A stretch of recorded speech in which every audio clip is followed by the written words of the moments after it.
Hey, welcome to Life After Nursing School.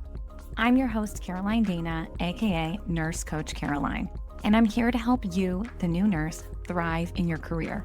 As a former nurse recruiter, nurse manager, and now your personal new nurse career coach, I'm obsessed with making sure you don't just survive your first couple of years at the bedside. I want you to absolutely rock them.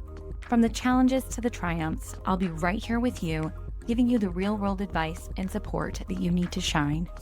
Whether you're in nursing school getting ready for life after, or you're already out there in nurse life feeling overwhelmed or even questioning your confidence, I've got your back. I'll be sharing tips, tricks, resources, and strategies that are just for you.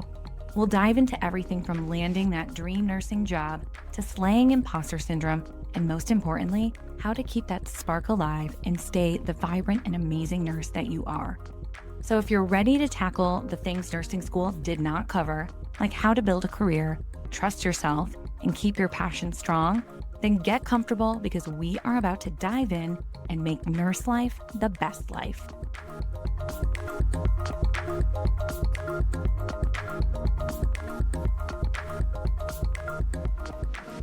If you've spent any time on social media, chances are that you've come across today's guest, Joscel James.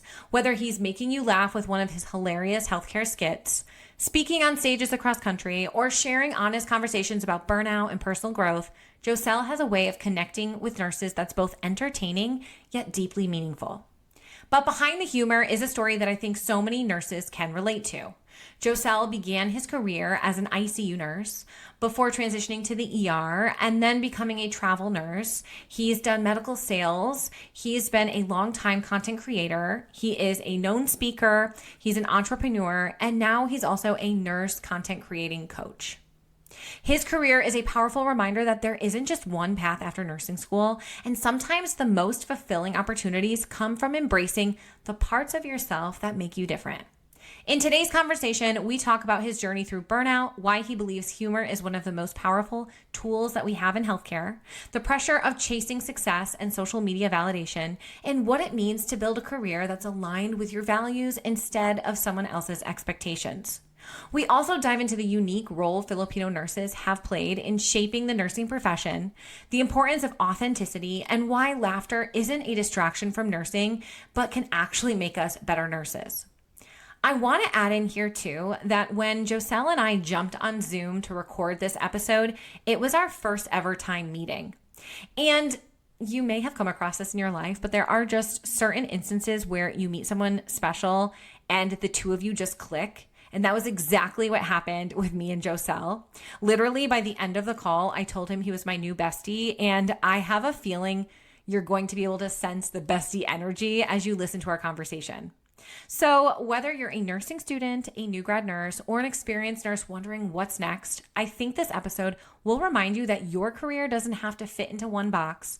And sometimes the things that make you different are exactly what the profession needs more of. Okay, without further ado, let's go welcome my new bestie onto the show. Okay, I'm so excited today to introduce Joscel James onto the show. Right before we hit record, we were actually saying this is way overdue. So, Joscel, here's your official welcome to the show. Thank you. I'm so happy to be here, Caroline. Thanks for having me. Yay! Me too. So, I start every episode with a guest, just having them obviously introduce themselves, but share your nursing journey. And I'm sure it's probably a long, lengthy journey, but you can give us the Cliff Note versions or the highlight reel of maybe big experiences or pivots or things, milestones that have happened and sort of what's led you up to this point, just so we have an understanding of your background. Sure. Yes.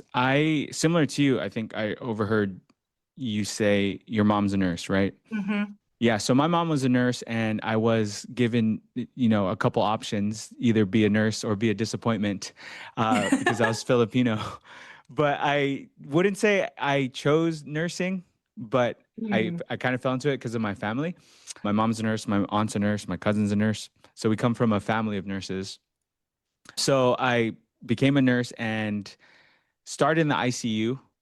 And then similar to what you said, I think you were in the ER. The ER was when I felt like I love it. I love nursing. I love my personality fit with the ER. I love the chaos. I love the fast pace until I didn't. right? Until I was like, I need to do something else. And I went into med surg oncology from the ER and eventually got tired of that and then went into travel nursing, which we're talking about career pivots. Travel nursing completely changed my life. I Hmm. was in a California bubble, like I was mentioning to you earlier, and travel nursing really put me out of my comfort zone. I went to a different state. I went to Oregon, and that's where I did the most professional growth and the most personal growth. I feel like career growth because I worked over 10 different hospitals, and that's when you kind of see what is really wrong with nursing, the patterns of nursing. Like everyone's short staffed, all management is asking for whiteboards, all management is asking for weird things. You were a manager, right? I think. Oh, oh yes. The many huddles I had to have where I was like, please update the Yeah, whiteboard because I knew the CNO was planning to make rounds to yeah, check. And it's like, yeah, guys, please. But I'm also like, there's so many other things that we really need to be focusing on than the damn whiteboards. yeah, exactly. But you were just doing what you had to do, right? Absolutely. So I learned so many different aspects from travel nursing, and then I eventually left travel nursing because a patient pulled a knife on me, and I went into medical sales from that. And then now I am a full-time content creator, full-time speaker, full-time coach. And throughout this whole journey of my nursing career, from I was a little bit after I was a new grad, I was making content on YouTube, on Instagram, on TikTok when TikTok became a thing. So people have really seen my journey from bedside nurse, burned out bedside nurse, travel nurse to now content creator and full-time entrepreneur. I love your story so much because I do feel like you really had a lot of trials and tribulations that you were pretty transparent about online. And I appreciate that because I think the more we can, I don't want to say fail, but like recognize we're not in the right spot and we need to Yeah. pivot, the quicker we can get to an aligned career or, Yes. life of our own. But before we dive into that, I have to ask you a question. Sure. Okay, explain to me. I know here I am, like, a Caucasian white girl from New England, and I am coming across more and more of like Filipino nurses and how it was like, it's like a thing, like Yeah. the Philippines and nursing. And I was Yes. like, thinking back on my career, the hardest working nurses Yeah. were Filipino, like for the Oh, through and through. Like yeah. like a one girl named Star is what her name. I mean, her full name was something I can't even pronounce. I can't even roll my R's. So please don't judge. No She's judgment here. one of the hardest working nurses I have ever. Like always did right by the patient. They were squeaky clean. She like really didn't wait for anyone. She did like almost Yeah. everything on her own. And I just feel like I'm coming across more and more, especially some content creators that, are like from the Philippines or Filipino family and they're in nursing. And like, what is that? What is the story behind that? What's the narrative? Oh man, there's a lot, and I'm glad you brought it up because this is its own like I feel like hour long podcast. But in a nutshell, nursing is so rooted in our culture because of like the 1900s nursing shortage from America, and Okay. because of the colonialism of the ties between America and the Philippines. The Philippines kind of became what's the right word, like a place where we can get nurses from. Yes. So through immigration waves, through nursing shortages, Philippines Okay. has been stable source of nurses to this day. Yes. Now, and is it just like seen as a like stable and prestigious profession? So it's sort of like you can be like a doctor or a nurse or you know what I mean? Yeah. Like, is that kind of the thought? Okay. Yeah, the thought of it is it's very stable. And I Yeah, understand why my mom pushed me into this totally. profession because it's a stable career. I mean, relatively, right? It's a Yeah. stable career. You make relatively good money Yeah. depending on where you are in the country. But, and then you pair that with the kind of the immigrant mentality of just work Yeah. hard and you'll make it. Like for a lot of people, I see this on social media, once you get a United States nursing job, that's the golden ticket. That's the golden Wow. ticket. And the hardworking immigrant mentality, like you said the hardest working nurses are Yes. Filipino. I see that. And my mom gives me so much crap. She's like, you should just work 5 days a week, 6 days a week, 12s, because what else are you going to do? You're young and single. You're like, Mom, I'm gonna die. Like, Yeah, don't yeah. do that to me. Exactly. And she says that's your generation. That's what she says. And she's not like, she's just very blunt. Mhm. She's like, your Totally. generation doesn't know how to work hard because before it was just like coming Mm. from Philippines is a third world country, right? Right. So Right. coming here with the golden ticket of that nursing job and making that money, that's literally the American dream personified. Yes. Yes. Wow. That is So incredible. they've laid the foundation of that, but I think we're taking that, and I love talking to my mom about this. We took that to, and I take that to the next level. It's like it's not just about money, and I know you talk about that. Yeah. It's not just about the long hours. There's more to it. It's about meaning and fulfillment Mm. and alignment. And those three words do not exist in the Filipino vocabulary. Oh my It's gosh. Okay, wait. So then, okay, a couple things. I feel like also what I've heard, from the like Filipino community is a lot of nurses here like will make, work hard, like you said, work 5, 6, 12s, two Mhm. jobs, whatever, Yep. doubles, whatever, and send money home, Yes. or back to the Philippines to family. And it's like, Yep. wow, it's just, I think sometimes we forget, like kind of how good we have it here and how hard some people really do work. Yeah. It is Yeah, true. I'm glad you brought that up because I forget that sometimes too. But yes, that's definitely a part of the culture of, you Yeah. make it overseas and you're going to help out Yeah. family back home. Wow. Okay, wait. So it must have been really hard for you to leave a traditional nursing job with Yeah. everyone in your family being a nurse and having these cultural beliefs behind it. Like, what does your mom say? Does she think you just like sit on your phone all day? Is she like, Yeah. Yeah. just She so actually asked me that the other day. Because I told no. her like I'm working. She's like, "What do you do all day?" I'm like, "Mom, I go on calls, I go on podcasts, I'm making content." She's like, "But when do you work?" She doesn't understand that, and Yeah. but she's very supportive. My mom's Oh, I super love that. supportive. She just wanted me to pass nursing school. She's like, "You can do Yeah. whatever you want after you do nursing school." But what am I going to do after a nursing degree? I so know. so of course I became a nurse, but she's been very supportive. She's like, "I don't understand what you do, but I know you will figure out whatever you want." Yeah. Okay. I Super love grateful that. for her. Okay, I'm interested too in your journey. You went from the ICU to the Mhm. ER. Yes. And wait, how long were you in the ICU for? About 2 years. How long were you in the ER for? About 2 years for that stint. Okay. And it sounded like in the ER was the better fit for you. Yeah. When I became a travel nurse for 3 years, I was Yeah. ER, full ER. Why was that a better fit, you think? Because I hate to say this, but my Say it. mom my mom was an ER nurse, and you try to make you think they don't have influence on you, but they Oh do. my And gosh. she was like, "You would love the ER." And I'm like, "Don't tell me that because you know what I mean? Like I want to Oh, establish my own independence." But she was like, "You'll love it." And then I went to the ER and I did love it. yeah. And I think you said this once, it's like the chaos and Yes. you don't have to the variety of the ER. Variety. The variety. I could never do the ICU and thinking these patients, and they are so acutely sick, but sometimes Yeah. they're there for weeks, some are Yep. there for months. Oh no, Yes. no, Yep. no. I need Yeah. it.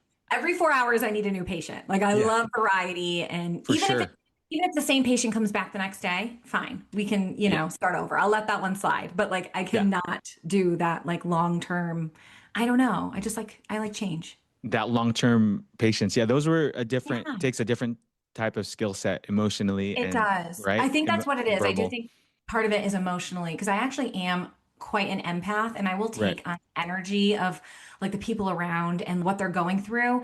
Yeah. And it's almost better for me to just change up that energy, Yeah. like daily rather than walking into this, I don't know, morbid situation every single day or whatever, Yeah. that looks like. So I do agree with you. So yeah, 1 point ER, zero ICU. No, just kidding. Yeah. Keeping score. We're not keeping score.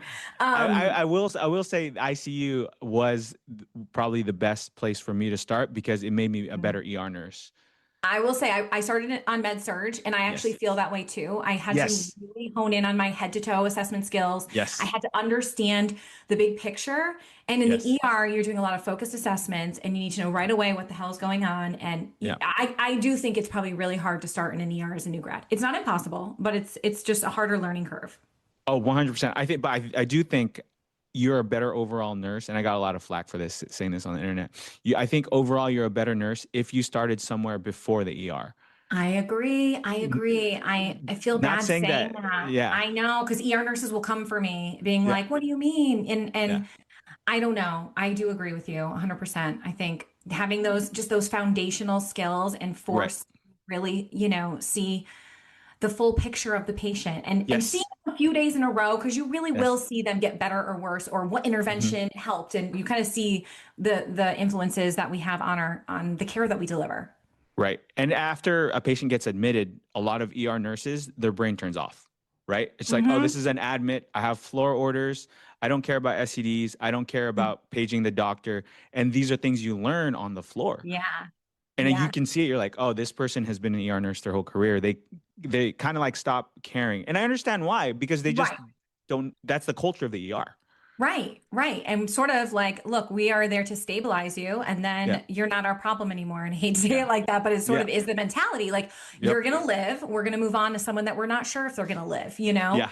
But when they sit there, they're not getting good care or care at Yeah. all. So, Exactly. yeah, Exactly. those boarding patients in the Yep. ER is tough. I love when they'll send like floor nurses down to care for them, because I do feel Mhm. like they need that workflow. Yep. And ER nurses just like, that's not their normal workflow. Correct. I So, agree. yeah. Okay. I love that. We see eye to eye on a lot. So Yeah. that's good.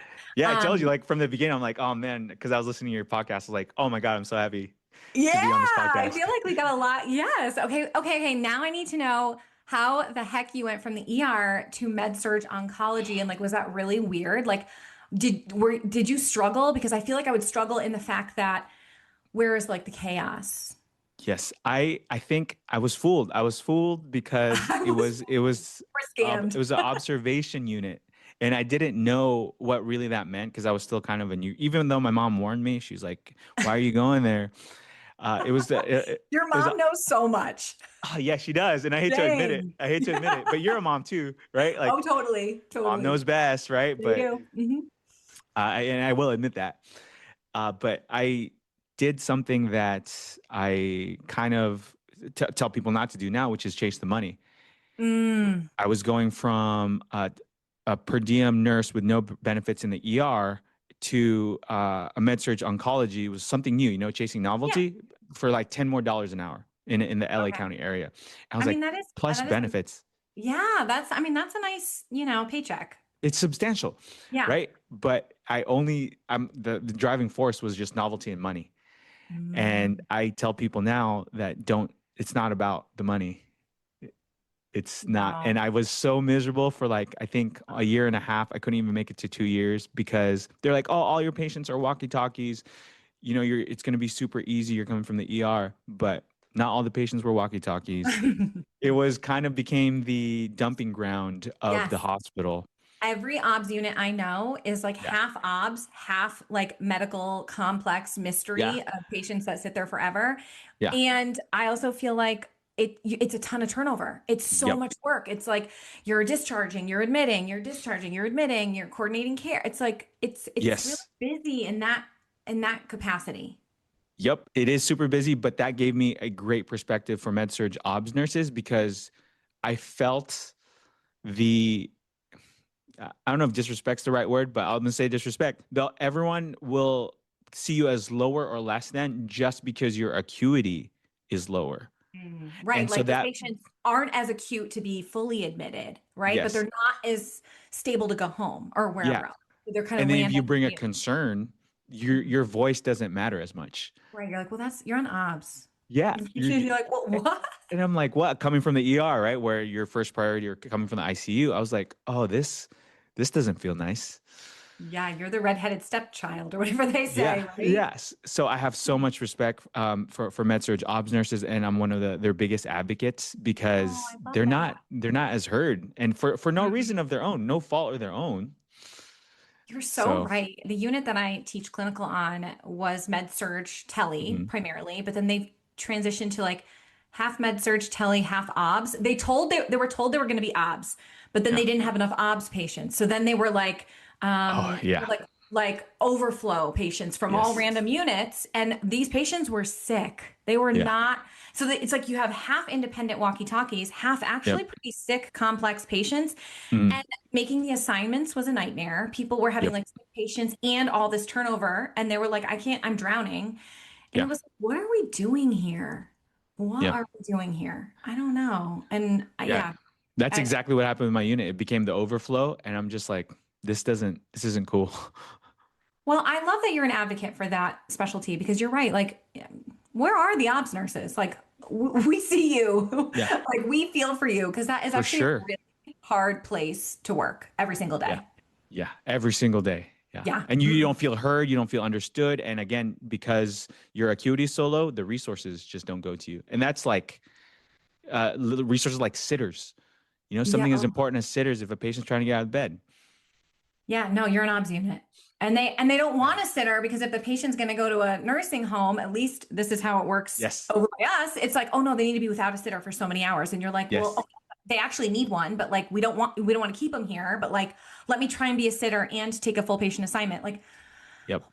horrible. Yeah. That feeling of hopelessness and helplessness is one of the topics that I think we need to talk about more because you're just like, all this stuff, I'm torn between here and here, and I don't know what to do, and I'm getting no support from anyone, and I'm just trying my best. Dude, that's exactly how I felt as a nurse manager. Yeah. And I was the most unhappy I'd ever been. As a nurse manager? Yes. Oh, yes, Wow. by far. And you know what? I loved my staff so much. And Mm. actually, the role itself, like I was like, I could do this, but it was like the politics. I would go to Yeah. these meetings with like, upper leadership, and they would tell us what we need to prioritize, which were things that were definitely more financially driven, right? Yeah, for Things sure. that mattered to everybody else. And then I would go to my floor, have to like deliver the news that now, we had to focus on bedside rounds and like things that were like just not really feasible. And I like having to look those nurses who work their asses off, like to look them in the eye and be like, guys, this is the priority. It felt so horrible. Like, cause it just like didn't Yeah. align with what I really believed. Yeah. And then I would see what they really needed, the resources they really needed, and what really mattered. And yet I would bring that to upper leadership, and they just would be like, okay, but like they would do nothing about it. They would table Yeah. it. They would promise me things, and never follow through on the promises. And Yeah. it just felt like I was on a hamster wheel, and I wasn't able to support the staff in the way that I wanted to. And I also Yeah. like wasn't meeting kind of what was expected of me from upper management. So I felt like I Yeah. was like, what am I doing? I was working like the longest hours. I had 3 young kids at home. It was Yeah. like the tail end of the pandemic. I was like, this isn't worth it. And it was the most money I made in nursing. So it was like, Yeah. again, the paycheck. It was, Yeah. I literally got my master's for that position, and I got Yeah. into it, and I was like, whoa, like I cannot do this forever. Yeah. It was That sounds horrible. frustrating. Oh, so frustrating. It was and that's what I think it was. And I looked over at like all the other, like a lot of my peers, and a lot of them were great managers, but Mhm. they sort of, I don't know. It's not that they were drinking the Kool-Aid. It's like they lost their spark. Yeah. Like they were kind of like, well, it is what it is. And they would like, I would vent to them, and they would be Yeah. like, I know it's so ridiculous, but anyways, so what are we going to do? And I'm like, oh, okay. Yeah. They would just move on. And I would Yeah. just still be so stuck on that issue, So that was like a really hard pill to swallow, to be like, okay, this isn't working for me. And then from there, I went to Yeah. recruiting, travel nurse recruiter. Oh yeah, you said that. Yeah. So like you That's going into like wild. medical device sales, like it's so Yeah. funny. Like we both kind of took like these sales roles because recruiting was Yeah. actually a sales job. Right. And I actually really loved it, but it got super salesy. And I don't know, Yeah. was medical device sales salesy? Like were they pushing you to, Yeah, it was all about numbers, for sure about Yeah. numbers. No matter how much you do, it's never enough. yes, And it's yes, like you have to beat last quarter or the year before, and it just becomes like, oh, there's no end to this. yeah. Yeah, like you're like, oh dang, if I like really do well this quarter, I have to do even more well the next Yeah. quarter. Like, Yeah. I don't know about that. Yeah. But it was fun. It was a good break from bedside. I feel like I Yeah. did that for almost 2 years. Yeah, I did recruiting for almost 2 years. And then I was like, okay, I think I can revisit nursing, like, more traditional. And that's when I got back into clinical instructing. Clinical instructor. I'm glad you Yeah. mentioned that you're a manager and you talk about it because we don't, being in the nursing space, nurse managers don't speak out enough, or even past nurse Oh managers. no, let me tell you. So like I forget how I actually started my page. Like I don't remember what my initial handle was, but I started it, and I was like super secretive about it and scared because there were no other nurse managers on social media, and I knew everything was scrutinized. Yeah. So it was scary, but I knew at that point, once I had started, okay, I'm gonna get on social media and start talking about things. Yeah. I knew I was out the door. Like I was like, I'm already 1 foot out. But it's so true. It's a scary place to be because you have to be careful of everything you say, Yep. and your employer will like track it down. Yeah, for sure. And it's sad because I think we do need more nurse managers to kind of talk about these things, right? Yeah. But they're scared. And I mean, employers are powerful. They can fire you. Yeah, they'll come after you for sure. They will come after you for sure. Yeah, I get why they don't speak out as much. I know it's sad though, but I think there have been a couple people I've touched base with that used to be in management too, and we all had the same issues, like just having to do this agenda over here when really the priority list should be something completely different, and not feeling heard, feeling helpless and hopeless. Like it is exactly like how you said you felt in that observation environment. Yeah, not fun. No. You know, I really appreciate, like I had mentioned, your social media because I do feel like you're transparent on there and you definitely lean into humor. You are hilarious. And but yet Thank you. you'll also post like that you're struggling. And I think Yeah. again, that is important to see. And I think there was one point in time where like you took a decent break from social media. Yeah. Yeah. And like Yeah. right, like I feel like it was like I mean, I don't know. I'm not like a stalker here, but like No, that's I felt okay. like it was decent enough where you were like, I had to step back and really just be in the present in this Yeah. time. Can you talk to us more about burnout and maybe around that season of your career? Sure. I absolutely. I feel like I do take occasional step backs from social media Mm, sometimes because even not just with your career, even with my public persona and my social media, I want to be in alignment. yeah. And I started off by making skits, right? Making Okay. skits and making humor. And I lean Yeah. into that because people love that. People follow me for humor. But it became a point where that just wasn't as meaningful to me. And making the same jokes to me over and over, even though I think it's important to, I use my comedy to bring out like the injustices and what's wrong with healthcare, Yeah. like administration, the greed, the corporate greed. But it just wasn't hitting like the same intention and alignment of where I was in life. And Mm, but I knew if I post more skits, if I made more memes, I knew I'd get more traction. Then I had to ask right. myself, am I doing this just for the likes and for the views? Right. Is it just vanity metrics? Yes, Yeah. likes and views will bring attention, which will bring brand deals and which will bring attention to organizations, but at what cost?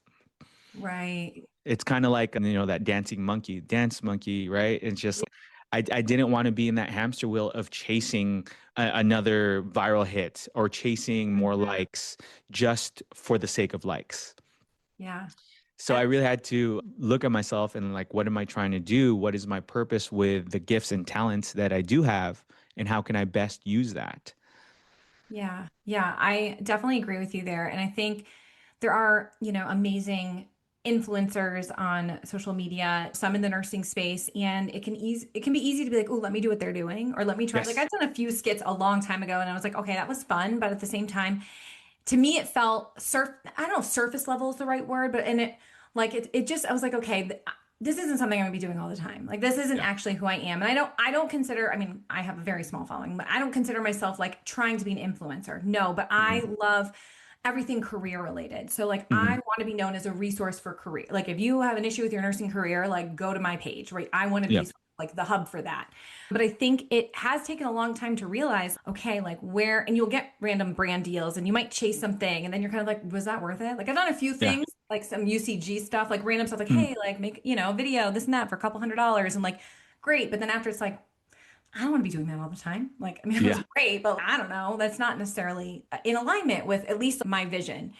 Hmm. Now, when you were kind of going through all of this, were you in that obs role and you were like creating content on the side, or were you in medical device sales and you were like, okay, I need to take a step back from content creation, or does that does that step back happen kind of cyclically? Like every so often you're like, wait, let me pause. Uh, there was the biggest one, I'd say, when I was a travel nurse.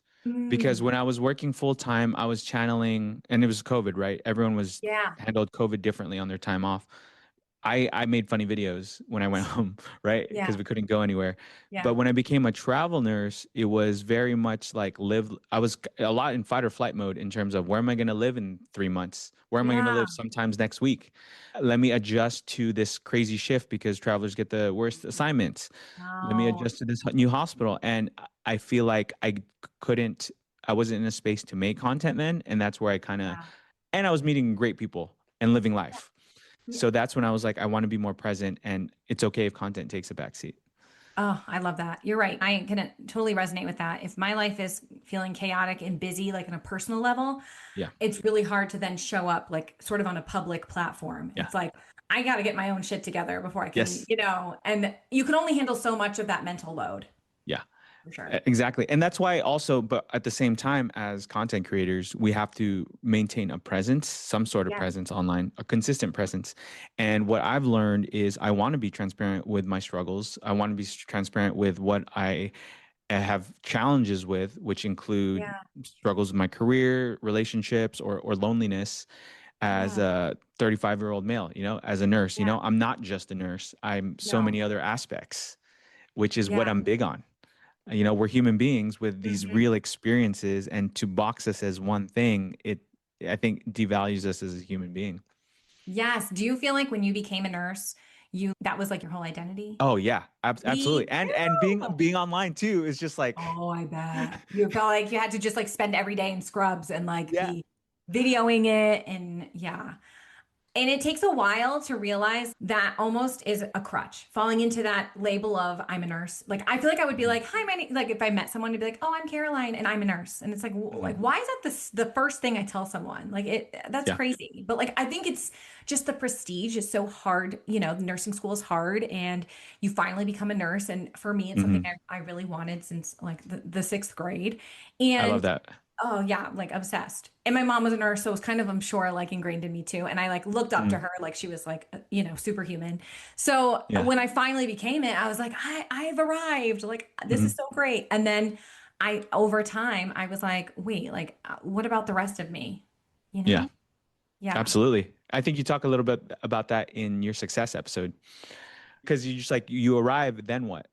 Right? It's just Yes, like, you're right. eh, It's so true. and a lot of Um, us feel that way. And I think it's natural when we are it is. striving, and then we get to the next goal. You're like, where am I going next? I think that's just naturally human.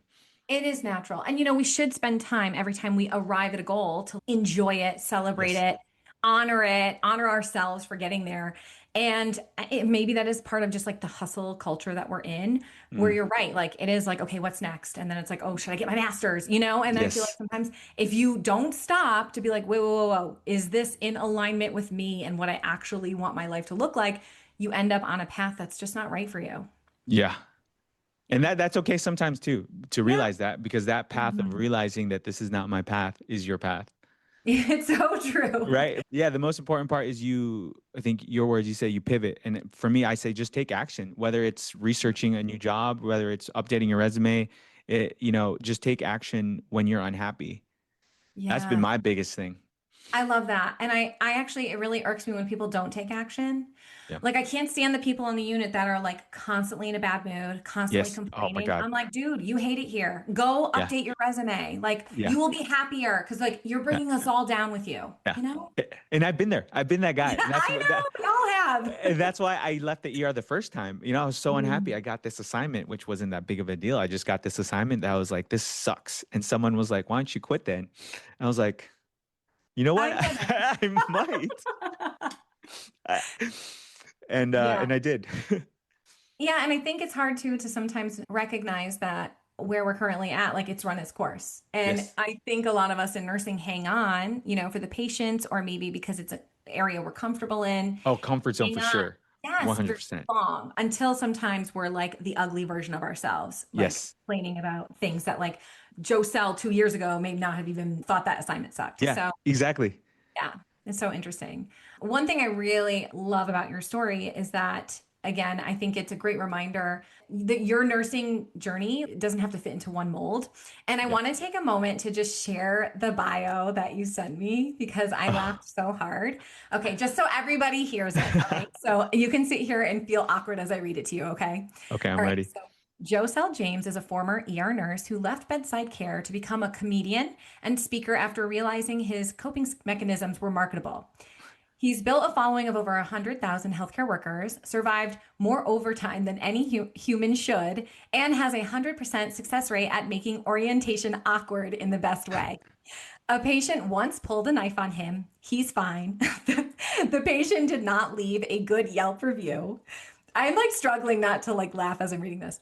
Joscel has been called unprofessional by at least one manager who couldn't take a joke, which he considers a compliment.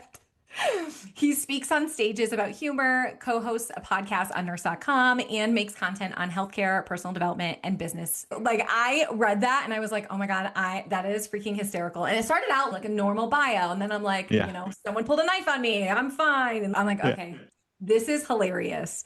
Not that a patient pulled a knife on you, but No, it's totally fine. Totally fine. just that you really are good at adding humor to healthcare. And I love you posted recently that you did a talk for the AACN National Teaching Institute and Critical Care Exposition, right? And you did it on the power of humor. But I actually love that you had a post of you on a certain slide. I think it was in front of like Toastmaster group, Yes. 5 people or something. Or maybe it was like you had given 10 people. Okay, 10 people. And then you had the same slide, you standing up in front of, I think, 500 people. Like I have chills right now. And I'm a loser. I love that stuff. You're not a loser. No, don't say that like, out loud. that is freaking cool. Like I don't even know. How did you pivot now and make this like multifaceted career for yourself? Like here you are, a comedian, yet also a professional speaker, now a content creator that also I've seen you're coaching new nurse content creators too, in the business space. You got to walk me through this. Like, how did all of this happen? It definitely, thank you. Thank you for noticing that post. Cause that one was, it gave me chills posting it because it really, like we were just talking about a few minutes ago, you really don't know how far you've come from unless you enjoy the moment. And, when I saw that picture of someone, thankfully someone took that picture, it really reminded me of how far I've come from. And to get to this point, it was 8 years in the making, because in 2018, I went to my first nursing and business conference in Florida, where I was I didn't surround myself, but I was around content creators. I was around professional nurse speakers. It's the nurses in business. I was around people who I saw them and I was like, I want to do that. But like I said, it takes 8 years because after conferences, I don't know if you feel like this, you're so hyped and you go home and you don't do anything. Back to reality, baby. Yeah. And then a lot of ups and downs of like, oh, here's motivation. And then pandemic happens. I became a travel nurse. So things that I wanted to do for so long just kind of took a back burner. Yeah. Until I left bedside, I found the space, even though I was working full-time still medical sales, there was space to go to a comedy class every Monday.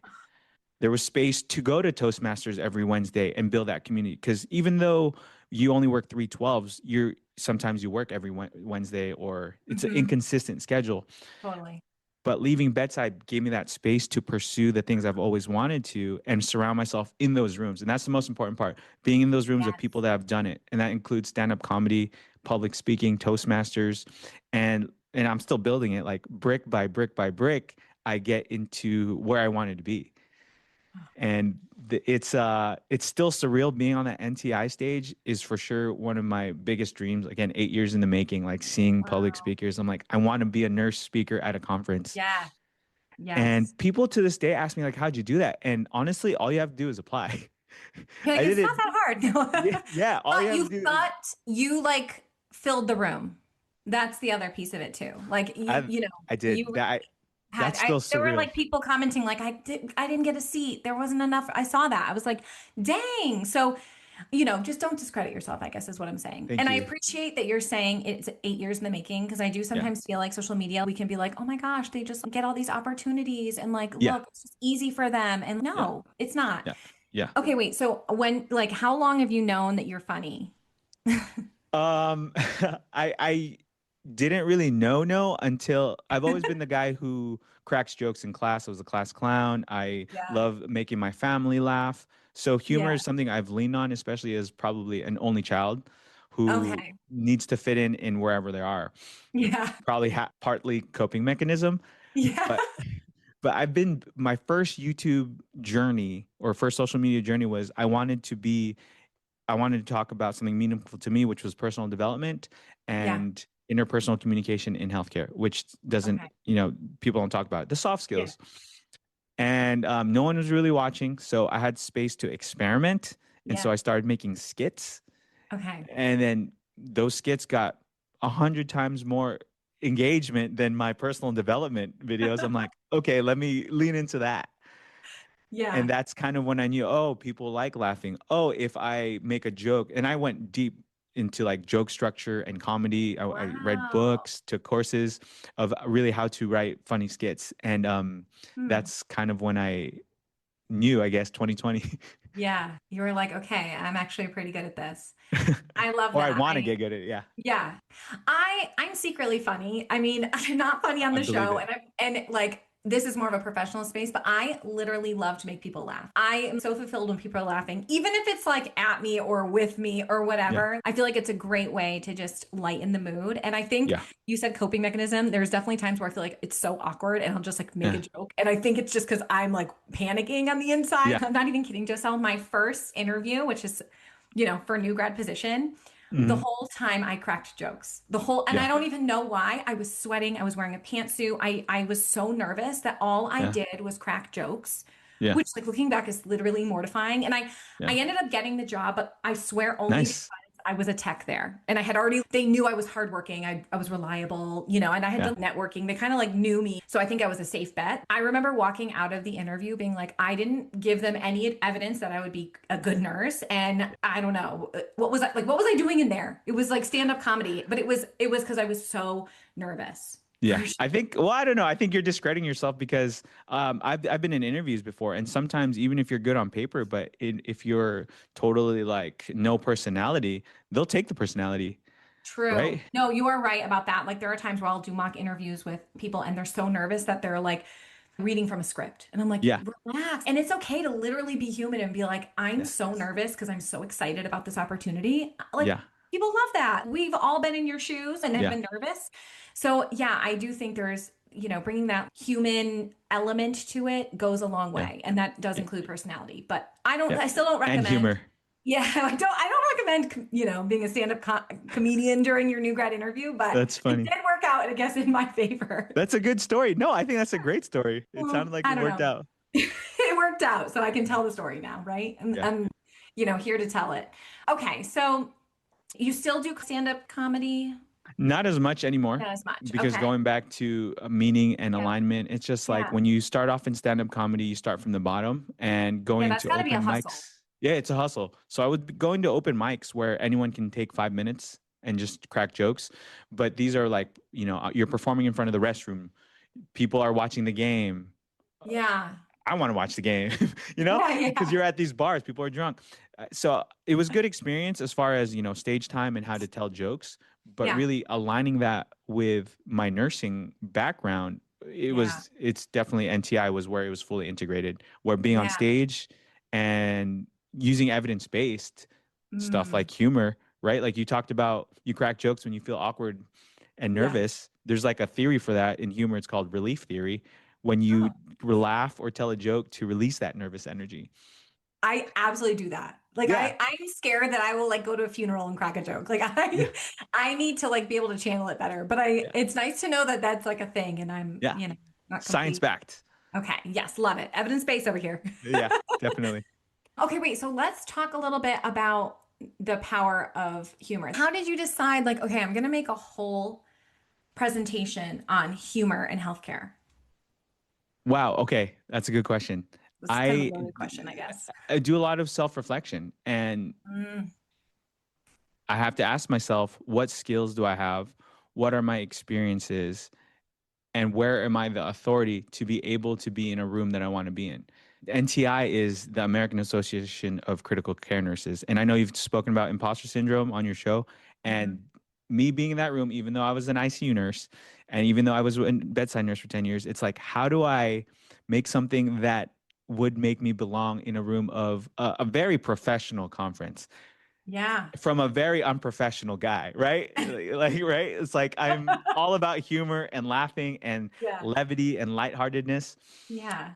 So what can I do that would still put me in that room? And that includes, I studied whatever the Yeah. studies of evidence-based humor out there that I didn't even know exist. So Wow. I studied that, and I used my skills as a stand-up comedian to create a speech that would be not only funny and entertaining, but educational and helpful for the audience.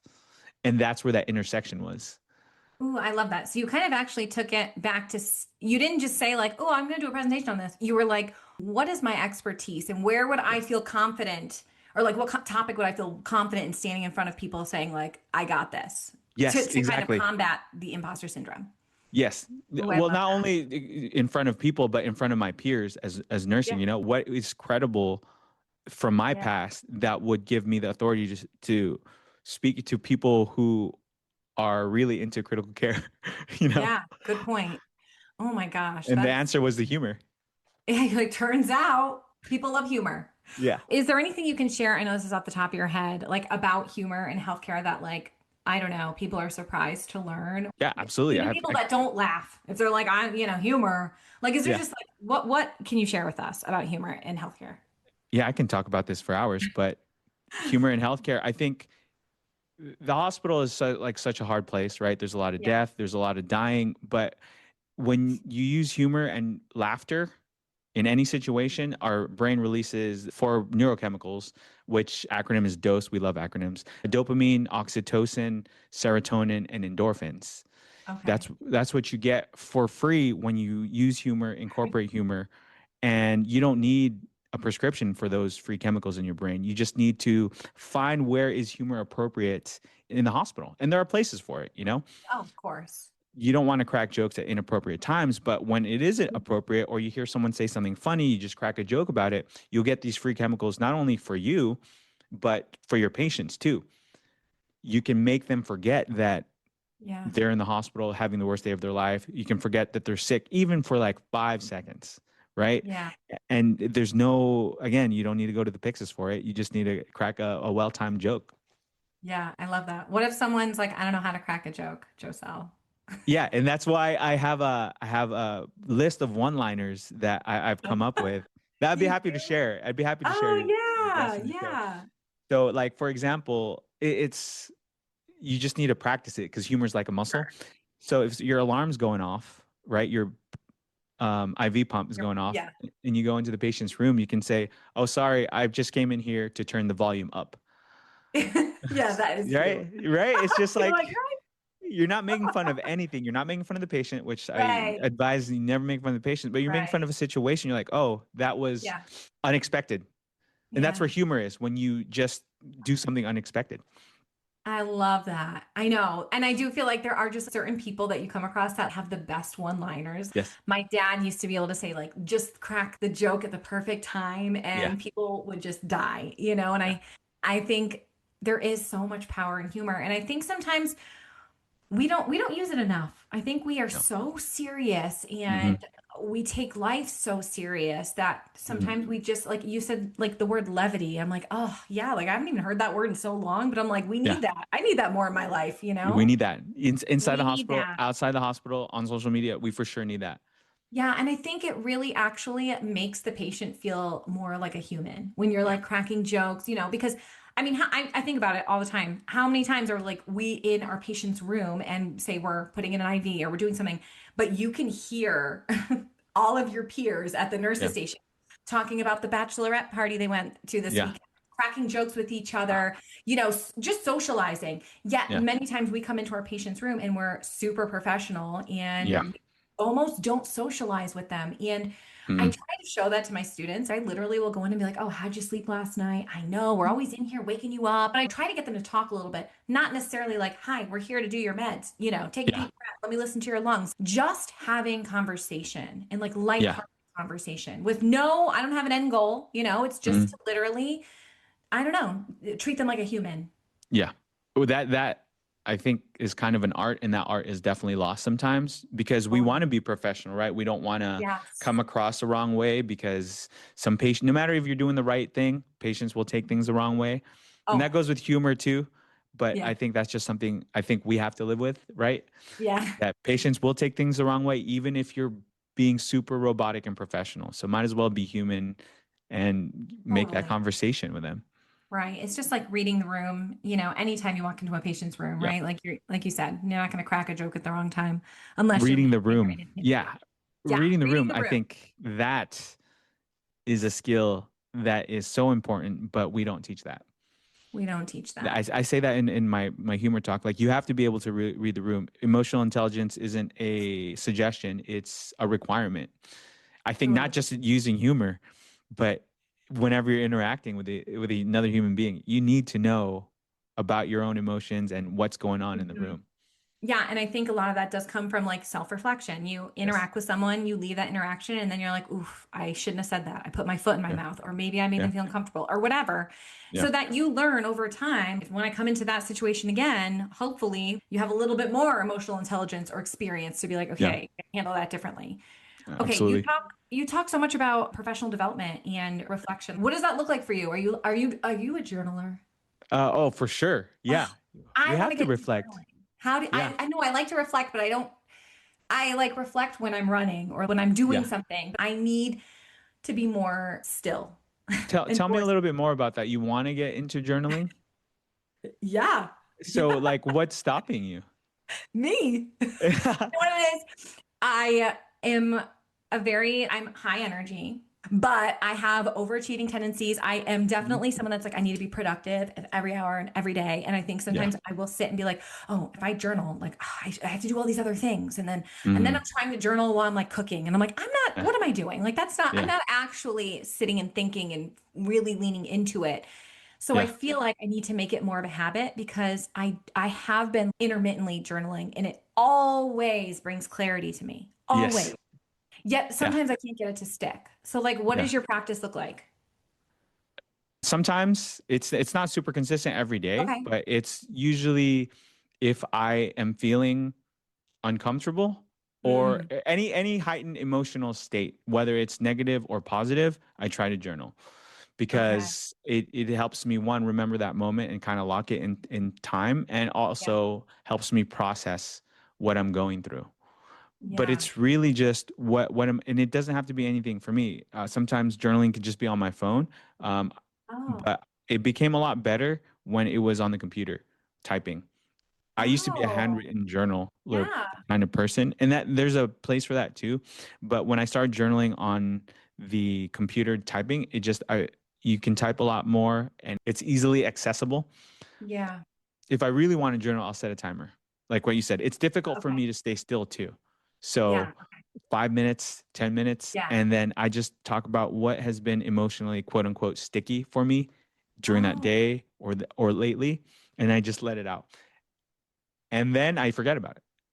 Yeah. It like lightens the mental load. Yes, it lines the mental load, and if I feel overwhelmed because fellow entrepreneur, I start with a 10-minute free write, which is kind of just like a journaling, right? It's just like I'm thinking about this, thinking about this, thinking about this, and journaling really gives me clarity sometimes, and if Yeah. not, at least a little bit of unloading that mental load. Absolutely. Yeah. Well, and now, you mentioned being an entrepreneur, which obviously I can relate to.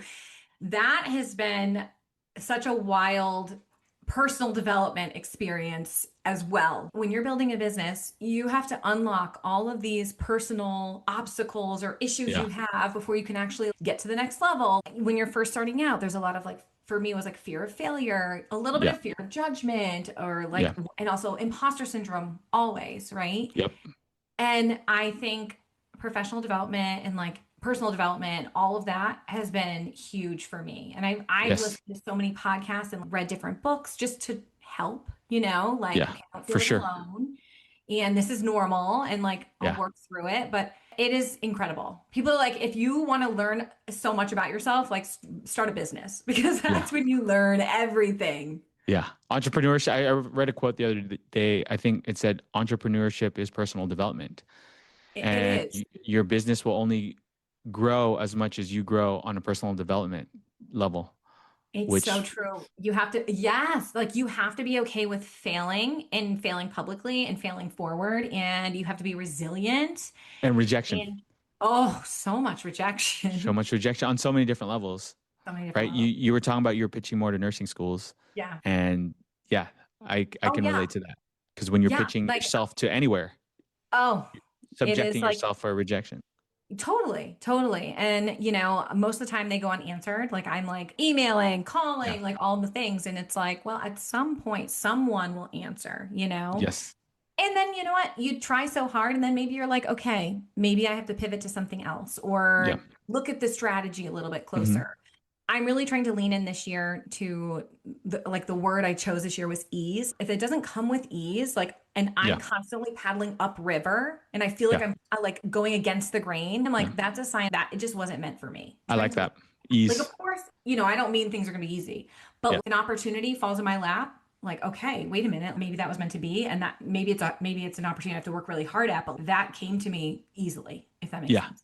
No, it makes 100% sense. Not easy in a sense where you don't have to work at it Right, or you don't have to put in effort, but there right, is a level of like not putting excess stress or excess importance or pedestalizing things, right? yeah, Because that's when you kind of push away opportunities. I But totally, that feeling of ease and nervous system yeah. regulation where you're calm, I think that's where we do our best work and when opportunity comes for us. You're so right about that for sure. Now, I obviously could talk to you forever, but I want to Yeah. touch upon like we really could go down like wow, Yeah. like we might need a part two at some point. I'm down. But I do want to talk a little bit about content creation because obviously Sure. you've been doing it for so long. Now you have a business, right, where you're coaching other nurse creators. Is that Yeah. correct? Yes. Can you share a little bit like about that and how that kind of came to be? Yeah, absolutely. When I wanted to be a content creator in like 2018, 2019, I saw, these YouTubers, people on Instagram making money out of social media. And Yeah, so it took me on a journey of how do I do that? And yeah, how do I make money from doing that? yeah, And, like I was telling you earlier, a lot of ups and downs. And I just knew I was a nurse and people were doing it. I just didn't know how. yeah, And so a lot of experimentation, a lot of reading books on business, a lot of courses and seminars and conferences of really how do I do it? How do I make good content? How do I make content that's aligned with me that gets attention? yeah, And most importantly, how do I get compensated for it? Because I yeah. didn't want it to be just a hobby. I Right. rem- I remember one of the first business conferences I went to was the nursing business conference. I had this idea of like a blog where I talk about nursing. And I told that idea to someone. He's like, "Oh, that's a cool idea, but how are you going to make money off it?" And in my head, I'm like, "I don't know." I just You're thought a like, you blog. tell me. Yeah, I thought a blog would be cool. And so I was like, I didn't. She's like, "Sounds like you have a hobby." And so I knew I didn't want to just. I wanted to. Yeah, I didn't know I would make a career out of this, but I knew I wanted to make it some sort of side hustle. yeah, So, and that feeling of being lost and not knowing where to go, and just knowing that, hey, I have a message, or I want something more than just nursing on the side, something more aligned with yeah, me, where I can probably be the authority on something. I had those same feelings.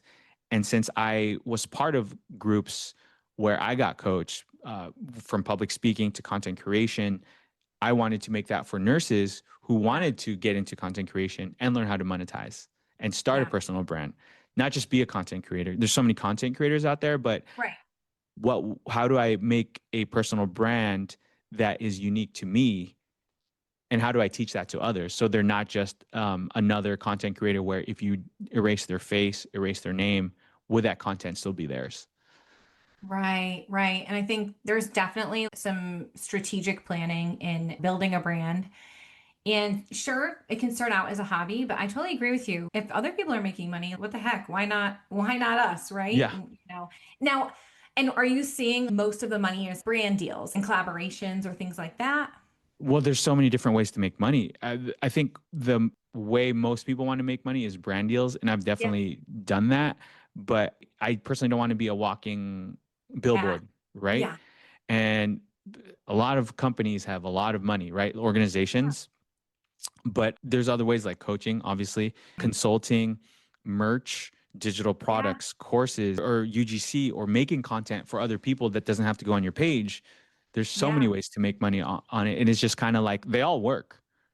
Mm-hmm. But what is most aligned for you and what are you willing to put in work for. I think most people think it's overnight success, Mm, and they don't have making a personal brand is not overnight, right? yeah. And that's something I emphasize, especially when taking on new clients and students. Like, I'm not going to promise you 10,000 followers or $10,000 Mm-mm. tomorrow. This is something you have Right. to work at. No, I definitely agree with you. It is not easy to build a following. Mhm. And I do think it takes consistency for sure. Now, when people work with you in this capacity, is it like group coaching and you have a community, or is it like, Yeah. do they meet with you one on one, or how does it work? Both, Okay. yes. So there's group coaching as well as I do have one-on-one services for both. But the most powerful one is definitely the mastermind, because I've been in masterminds myself where I'm not a guru. I don't claim to know everything Yeah, about content creation or business. But when you put people in the same room thinking of one thing, that's called the mastermind, that's where the magic happens. Because say, Caroline, you hear some, or you want to work on one thing. You're like, hey, what do y'all think of this hook? What do y'all think of this piece of content? Then we all go around the room saying, yeah, hey, that piece of content needs XYZ. Have you ever considered this? So we're all putting our brains that's together cool. for one person. And Wow. and if you do that with any endeavor, not just content creation, not just business, public Mhm. speaking, it's like it's so powerful. It is so powerful. I do feel like we often overlook just the power of community and getting together and Yeah. putting on like brainstorming sessions. Yep.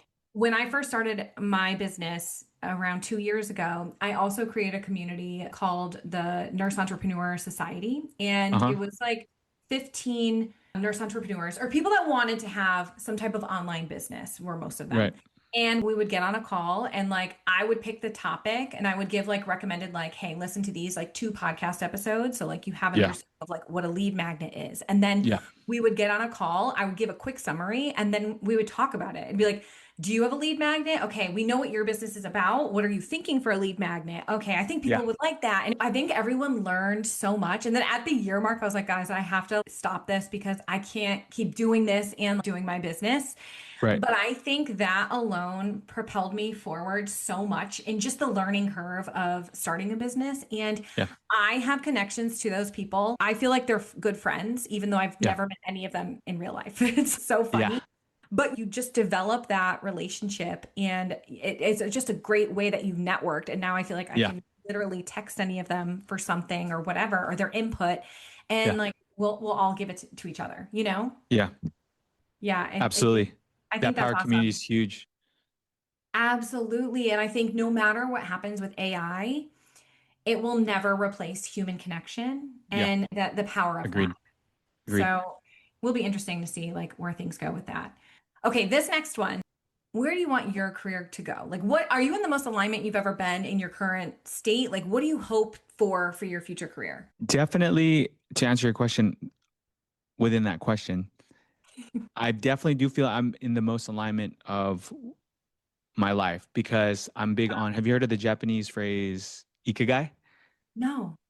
Oh, okay. Ikigai is a Japanese phrase where you take your 4 pillars of your life, what you're good at, what you're Okay. passionate about, Yes. what the world needs, or what you can get paid for. Okay. So if you align all four of those things, Okay. and this is kind of what helped me find my speech on humor. It's like, where Okay. do those four things of my passion, skills, and what the world needs and what I could get paid for, where do they intersect? And I really feel like I'm doing those things Oh. where it's my expertise with coaching, public speaking. So, yes, but I work a lot on my business. And I think overall, where I want to go is to be able to separate my time Yeah. and my money. Although I do enjoy working my business, I enjoy being on stage. There's still a Yeah. lot of background, Oh, right? the admin work. Like it's Yeah. so funny when you think you're going to start a business. Like I'm like, oh, I'm going to help like new grads get jobs. And then Yeah. I'm like, wait, I'm now sending weekly emails and I'm Hmm. now like recording my expenses. And it's all of these Yeah. things that you You never don't knew. think about, yeah, No.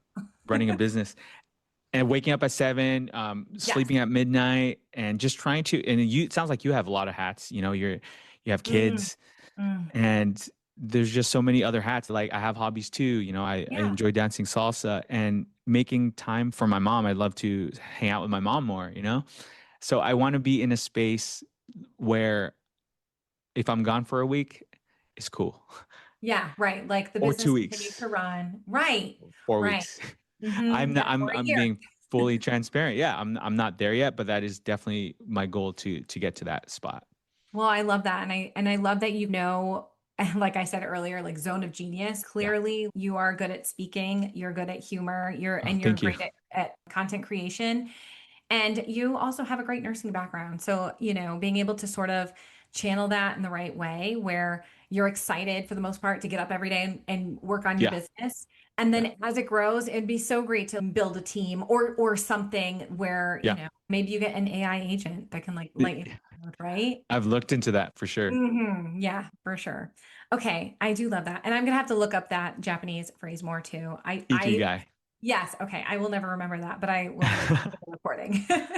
But I also feel like I'm in the most alignment too. And it just feels so good from where I have been. And you probably can relate to that, just like the journey of nursing and how chaotic and out of control Mhm. your career can feel. Yeah. And then to kind of fast forward and be like, wow, okay, like my nervous system is so much more regulated and Yeah. I'm so happy every day to get up and I love, love, love what I do. So Yeah. I'm excited to just watch this next journey for you too. So Thank you. now, if people want to find you, or maybe there's a nurse on here listening wanting to maybe get into content creation, like where do people go to find you? You can find me on all platforms, but I'm primarily on Instagram for sure. That's my main platform. I'm on TikTok and it's just my first name, Joscel James. Perfect. Okay, now I'm going to ask you the final question that I ask everyone on the show. And that is if you could go back to new grad nurse Joscel, what would you tell yourself and why? If I could go back to new grad nurse Joscel. Joscel, Yeah, you. pre-NCLEX or post-NCLEX? Whatever. If you want to be pre. If you want to be post. Man, Come that's on, a you've good listened to a couple question. of my episodes. You know that you Yeah. knew this question was coming. Yeah, No. I knew the question was coming. I knew the question was coming. I think it would be to be honest. To new grad nurse Josel, I would say just be honest. And that includes being honest with yourself of how you're feeling, being honest in situations where you're uncomfortable. Maybe an older veteran nurse said something the wrong way to you, and you think that that's just how the culture is. I think you should speak up and be honest about how you're feeling. I think you should be honest when your boundaries are crossed, not just as a nurse, but as a professional and as a human being with your coworkers. And be honest if you're unhappy with where you're at in your career to make a move. Oh, I love that. I don't think anyone on my show has said that before. And that's such a good one because I do feel like we sweep things under the rug or pretend like it's not a big deal, but it's away at you over time. So Yes. being honest and authentic. I think that any of us, doesn't matter if you're a nurse or not, if you are living an authentic life, you're Yeah. probably going to live one that's in alignment and happy. Yes. And it's not always going to be easy. It's not always going to be No, easy, but no, I think it's important. Like you said, otherwise it'll fester and brew into, something ugly yeah. for sure. Well, Josel, thank you so much for joining me today. I Caroline. truly, truly believe nursing needs more leaders like you that can challenge the status quo. They aren't afraid to be themselves and remind us that humor isn't a distraction from nursing, but honestly something that helps us through it.